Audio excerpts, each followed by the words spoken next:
Bonjour à tous et bienvenue dans notre classe spatiale. Aujourd'hui, nous allons voyager jusqu'à Jupiter, la plus grande planète de notre système solaire. Préparez-vous à être émerveillés, alors que nous allons explorer les mystères de cette géante gazeuse. Jupiter est si énorme qu'elle est 2 fois plus grosse que toutes les autres planètes du système solaire réunies. Imaginez un ballon de plage géant à côté d'une minuscule bille. Mais Jupiter, ce n'est pas seulement une question de taille. C'est aussi le théâtre de certains des phénomènes les plus incroyables de notre système solaire. Des cyclones géants, plus grands que la Terre entière, aux lunes qui pourraient abriter la vie. Jupiter est pleine de surprises. Attachez vos ceintures, voyageurs de l'espace, car nous embarquons pour un voyage de découverte qui nous mènera au cœur de ce monde fascinant.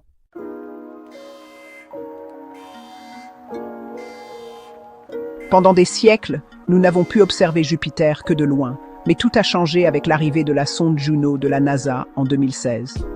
Imaginez un vaisseau spatial, construit comme un tank, suffisamment résistant pour survivre aux intenses radiations de Jupiter.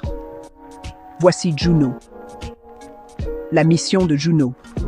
Regarder sous les nuages tourbillonnants de Jupiter et découvrir les secrets qui s'y cachent. C'est comme essayer de comprendre ce qu'il y a à l'intérieur d'un gigantesque gâteau coloré, mais au lieu de glaçage, on trouve d'énormes tempêtes. L'une des découvertes les plus surprenantes de Juno est la présence de cyclones géants au pôle de Jupiter. Ces cyclones sont si grands qu'on pourrait y loger plusieurs planètes de la taille de la Terre. Imaginez, c'est comme y mettre plusieurs pizzas de la taille de notre planète. Une météo extrême, quelque chose qui ferait pâlir d'envie même les vents les plus violents. Et comme si cela ne suffisait pas, Juno a également révélé que le champ magnétique de Jupiter est plus complexe que nous le pensions. C'est comme un immense et complexe réseau de forces magnétiques, et comprendre sa structure est la clé pour comprendre comment fonctionne Jupiter.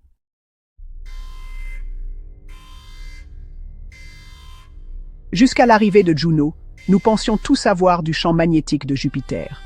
On savait qu'il était puissant, mais Juno nous a révélé qu'il est encore plus fort qu'on ne l'imaginait. C'est comme boire un triple expresso après une nuit blanche.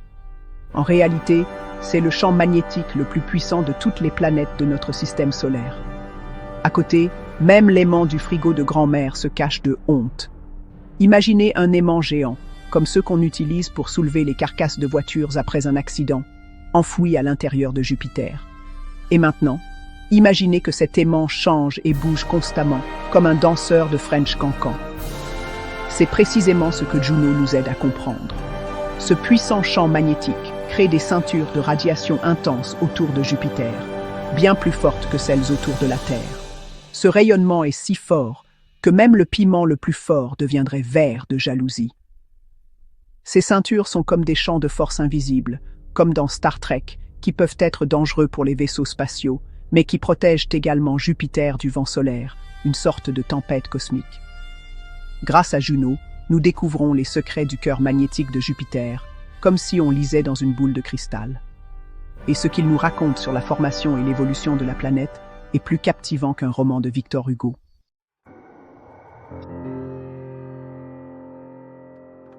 Accrochez vos ceintures, car notre voyage est sur le point de devenir encore plus passionnant alors que nous nous dirigeons vers l'une des lunes les plus intrigantes de Jupiter. Europe. Qu'est-ce qui rend Europe si spéciale?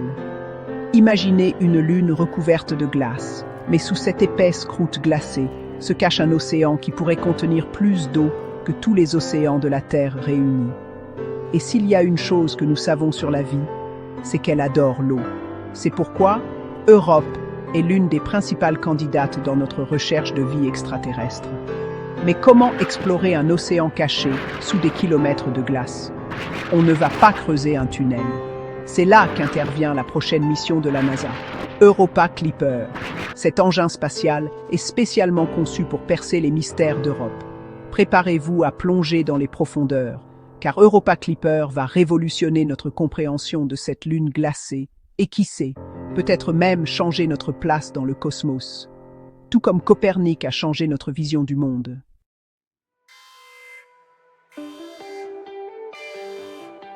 La sonde Europa Clipper est comme un détective équipé des technologies les plus avancées. prêt à examiner Europe sous toutes ses coutures. Elle effectuera de multiples survols d'Europe, cartographiant sa surface glacée avec une précision incroyable. Imaginez, c'est comme prendre une radiographie d'un gigantesque collier de glace. La mission principale de Clipper est cependant d'étudier les panaches de vapeur d'eau qui, comme on l'a observé, jaillissent de la surface d'Europe.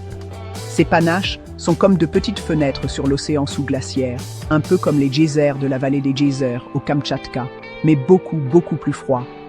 Pensez aux fumerolles de Furnas aux Açores, mais à une échelle glaciale colossale.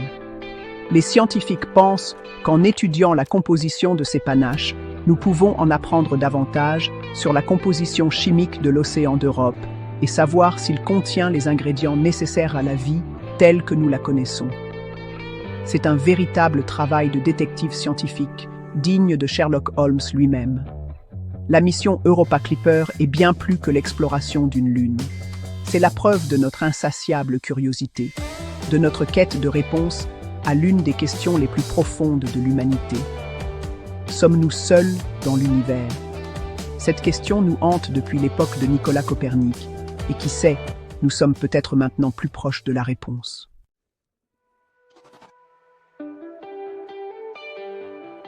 Jupiter, tel un super-héros de notre système solaire, possède un pouvoir incroyable, son champ magnétique. Il est immense, bien plus puissant que celui de la Terre. Imaginez la force d'un ancien guerrier lusitanien face à un légionnaire romain. Imaginez une bulle géante entourant Jupiter, s'étendant dans l'espace. C'est son champ magnétique, comme un dôme protecteur, tels les remparts d'un château médiéval. On ne peut pas voir les champs magnétiques directement, mais on voit leurs effets. C'est comme le vent, invisible, mais on sent sa force. Par exemple, ici sur Terre, notre champ magnétique fait que l'aiguille d'une boussole pointe vers le nord. C'était aussi utile pour les anciens navigateurs portugais que le GPS l'est pour nous aujourd'hui. Et il crée de magnifiques aurores boréales, des lumières brillantes dans le ciel. Un spectacle de lumière digne de la fête de la Saint-Jean à Cracovie. Le champ magnétique de Jupiter fait la même chose, mais à une échelle beaucoup plus grande et impressionnante. C'est comme comparer une bougie d'anniversaire à un feu d'artifice du Nouvel An à Wrocław. Il est si puissant qu'il capture les particules chargées provenant du Soleil, créant de puissantes ceintures de radiation, bien plus fortes que celles de la Terre, comme l'avenue Aleje Jerozolimski aux heures de pointe, pleine de conducteurs pressés. Ces ceintures de radiation sont si puissantes qu'elles peuvent même endommager les vaisseaux spatiaux. Mais ce n'est pas tout. Les scientifiques pensent que le puissant champ magnétique de Jupiter est généré par quelque chose de surprenant à l'intérieur de la planète, une couche d'hydrogène métallique liquide. On parle d'hydrogène, l'élément le plus léger de l'univers, qui se comporte comme un métal. Incroyable, n'est-ce pas?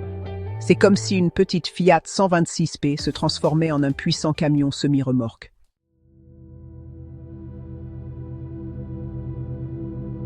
Vous vous demandez sûrement, de l'hydrogène métallique liquide? Je pensais que l'hydrogène était un gaz. Et vous avez raison, ici sur Terre, l'hydrogène est un gaz. Mais sous l'énorme pression à l'intérieur de Jupiter, l'hydrogène se comporte tout autrement. Il est tellement comprimé que les électrons, ces minuscules particules qui gravitent autour du noyau de l'atome, peuvent passer d'un atome à l'autre, comme dans un métal.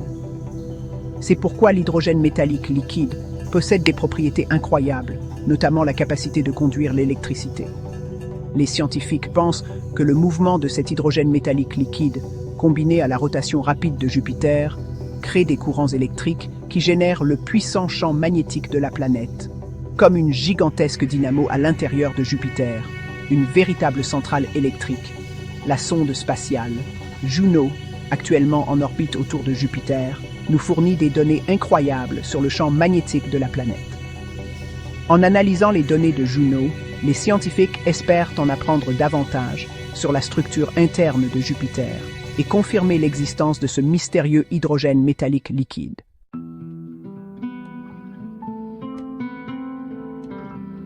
Jupiter est comme un système solaire miniature, avec plus de 70 lunes en orbite autour de lui.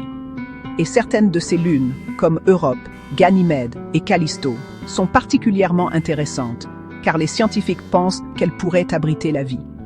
On ne parle pas de petits hommes verts, mais de la possibilité d'une vie microscopique, peut-être semblable aux premières formes de vie ici, sur Terre.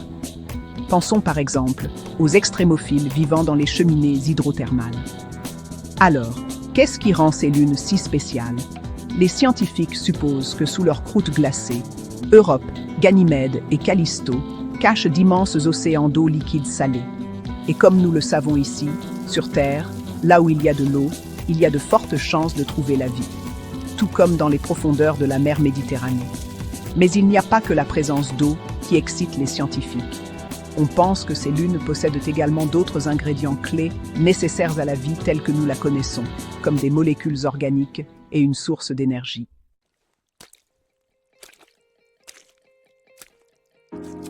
Aujourd'hui, la découverte de la vie sur une autre planète, même s'il ne s'agissait que de petits microbes, révolutionnerait notre compréhension de l'univers. Cela signifierait que nous ne sommes pas seuls et que la vie pourrait être beaucoup plus répandue que nous le pensons. Comment recherchons-nous la vie sur ces lunes lointaines? C'est là que ça devient intéressant. C'est comme chercher un œuf de Pâques géant caché dans le jardin. La NASA a déjà des missions prévues pour explorer ces mondes fascinants plus en détail. L'une de ces missions est Europa Clipper, dont le lancement est prévu dans les prochaines années.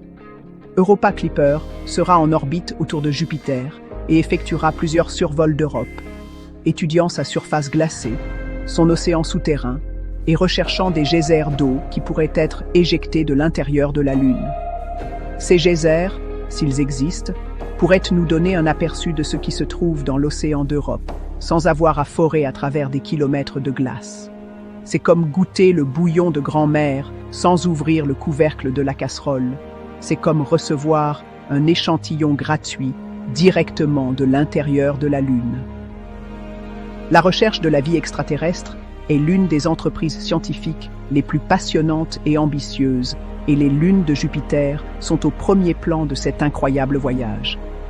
C'est comme Vasco de Gama découvrant la route maritime des Indes, mais dans l'espace.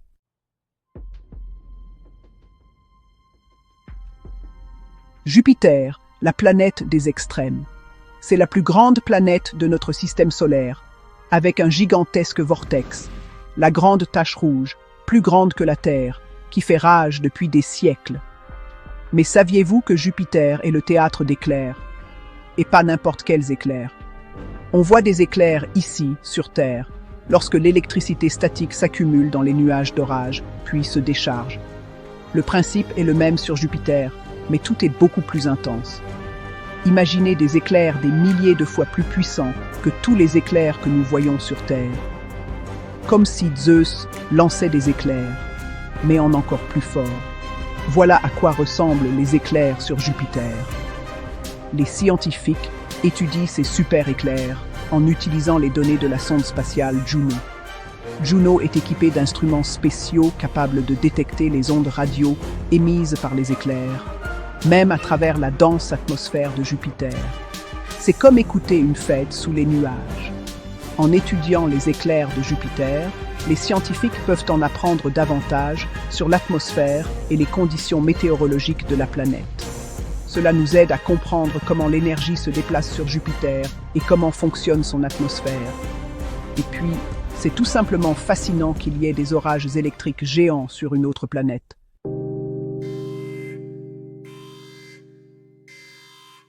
Et là, les choses deviennent encore plus intéressantes. Pendant longtemps, les scientifiques pensaient que les éclairs sur Jupiter ne se produisaient que profondément dans son atmosphère, là où il y a de l'eau, comme dans les nuages d'orage ici sur Terre. Mais la sonde Juno a découvert quelque chose de surprenant, des éclairs dans les couches supérieures de l'atmosphère de Jupiter. Ces éclairs superficiels sont assez mystérieux. Il semble qu'ils se forment dans des nuages d'eau et d'ammoniac, un gaz que nous utilisons dans certains produits de nettoyage, par exemple pour le grand ménage de printemps. Les scientifiques étudient encore comment ces éclairs superficiels se forment, mais cela montre que l'atmosphère de Jupiter est encore plus complexe qu'on ne le pensait. Imaginez les prévisions météo sur une planète avec des tempêtes géantes, des éclairs puissants et des nuages d'ammoniac. C'est comme prédire le temps pendant un match de foot à Naples, alors que le Vésuve est en éruption. Heureusement, nous avons des scientifiques fantastiques et des sondes spatiales comme Juno qui nous aident à percer ces mystères. Chaque nouvelle découverte concernant les éclairs sur Jupiter nous rapproche de la compréhension des secrets de cette géante gazeuse. Et qui sait quelles autres surprises électriques Jupiter nous réserve? Peut-être qu'un jour on découvrira qu'il alimente nos machines à laver.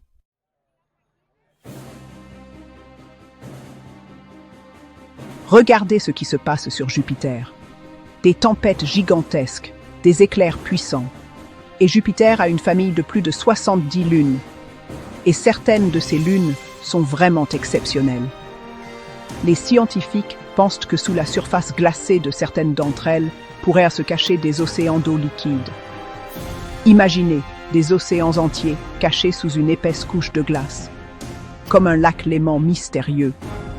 Et ce ne sont pas de simples flaques, il pourrait s'agir d'océans immenses et profonds, peut-être plus grands que tous les océans de la Terre réunis, une véritable Méditerranée dans l'espace. Mais comment chercher un océan enfoui sous autant de glace? Les scientifiques utilisent de nombreuses méthodes ingénieuses, dignes d'un certain Einstein. L'une des méthodes consiste à étudier comment la gravité de la Lune affecte un vaisseau spatial en orbite. Si la Lune possède un océan liquide, elle attirera le vaisseau différemment que si elle était composée uniquement de roches solides. C'est comme essayer de deviner ce qu'il y a à l'intérieur d'un cadeau en le secouant délicatement, comme avec un paquet du Père Noël. Les scientifiques recherchent également des indices à la surface de la Lune, tels que des fissures et des geysers qui pourraient éjecter de la vapeur d'eau provenant de l'océan sous-jacent. C'est comme si l'océan essayait de nous saluer en envoyant de petites cartes postales.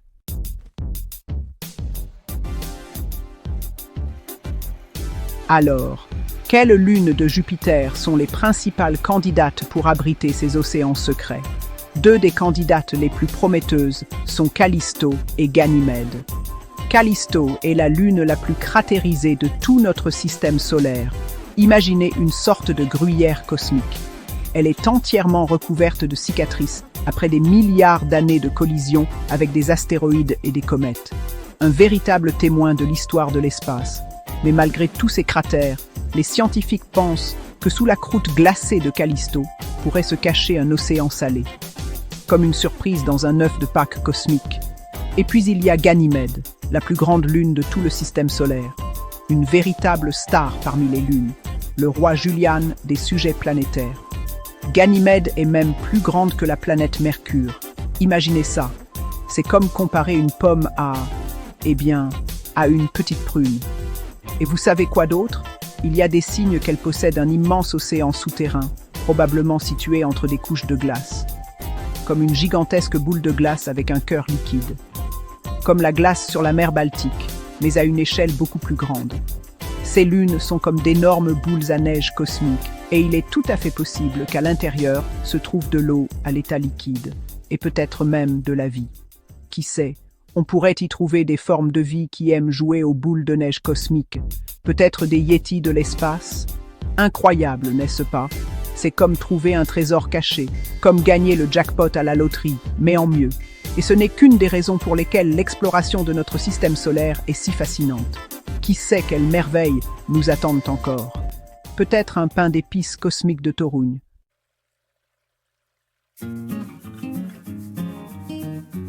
De ces tourbillons tumultueux et de ces puissants éclairs aux océans potentiels cachés sous la surface de ces lunes, Jupiter est une planète pleine de merveilles.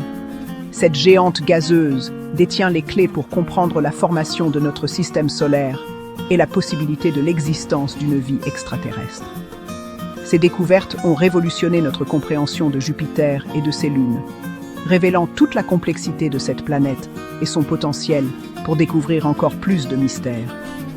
Qui sait quelles merveilles nous attendent dans les profondeurs de l'espace? Peut-être une nouvelle planète à coloniser, qui sait? Une chose est sûre, le voyage de la découverte ne fait que commencer. Vous avez aimé? Laissez un like et abonnez-vous à notre chaîne.